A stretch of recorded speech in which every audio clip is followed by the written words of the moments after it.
In Malawi, there has been a gradual shift in local vernacular. Climate and technological innovations have framed a series of parameters that dictate the structure and tectonics of each building's typography. Throughout this presentation, we will propose the materials and tectonics applicable for the KUTH site through the specific building typologies proposed.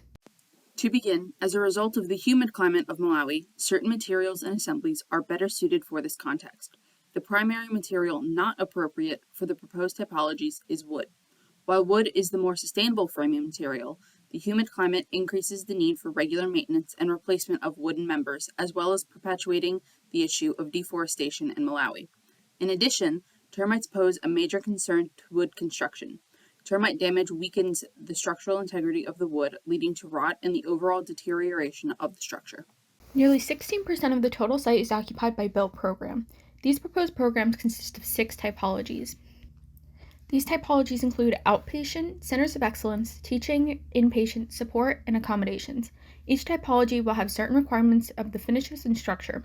Overall, all of these typologies will likely use concrete and/or steel as the structural material. We will further break down the material palette available later in this presentation. The outpatient facilities offer care to patients not requiring overnight care. This typology allows more material and tectonic freedom due to the less rigid and sterile requirements, and as a result can use the full material palette. Moving on to the centers of excellence, the campus will be comprised of approximately 10 centers of excellence. These centers in total account for 11% of the total program on site. Each of these buildings will require a mixture of both rigid and non-rigid material palettes due to the variations of patient and non-patient programs. Next are the teaching facilities. These facilities account for various schools and allow for flexibility of material over all assembly strategies. The inpatient facilities require the most strategic material and tectonic planning. This typology encompasses the hospital on site. Occupying over half of the built program, the hospital will require a large amount of material but does cater itself to prefab construction to reduce material waste and to reduce construction time.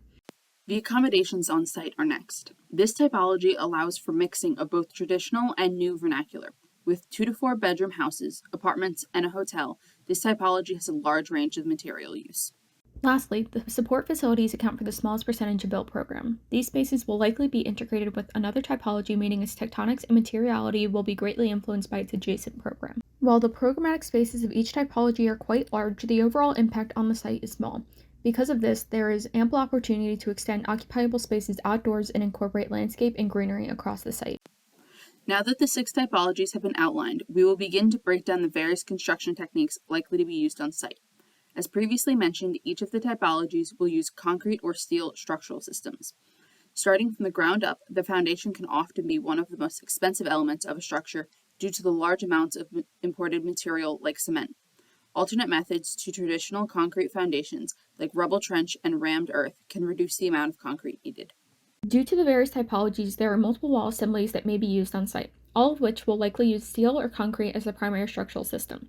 The exception to this are brick and rammed earth systems, as they do have structural capabilities without the need for additional structural support, although it is recommended for resilience and durability.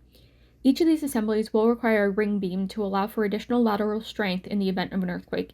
Each of these details display one variation of the possible assembly strategies for the site. There are 2 primary categories that materials fit into: on-site or local materials and prefab, or imported materials. Materials like brick, bamboo, and gabion can all be sourced and constructed locally and are very rooted in local vernacular and traditional techniques. As we move into the prefab materials like concrete, steel, and rammed earth, we begin to shift towards a more modern and innovative palette.